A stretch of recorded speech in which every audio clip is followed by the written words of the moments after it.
BNP স্থায়ী কমিটির সদস্য ও কক্সবাজার ১ আসনের সাবেক সংসদ সদস্য সালাউদ্দিন আহমেদকে ইঙ্গিত করে জাতীয় নাগরিক পার্টির বক্তব্যের জেরে কক্সবাজারে বিক্ষোভ মিছিল করেছেন সাবেক সংসদ সদস্য লুৎফর রহমানের কাজলের অনুসারীরা।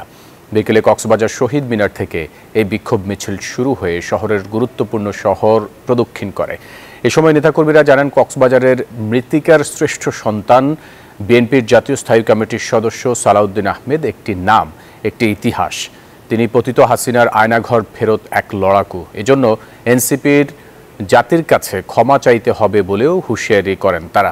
জাতীয় নাগরিক পার্টির নেতার বিরূপ মন্তব্যের প্রতিবাদে পটিয়ায় মহাসড়ক অবরোধ করে বিক্ষোভ করেন বিএনপি নেতাকর্মীরা। শনিবার রাত ১১টার দিকে বিএনপি নেতা এনামুল হক এনামের অনুসারীরা এই বিক্ষোভ মিছিল বের করে।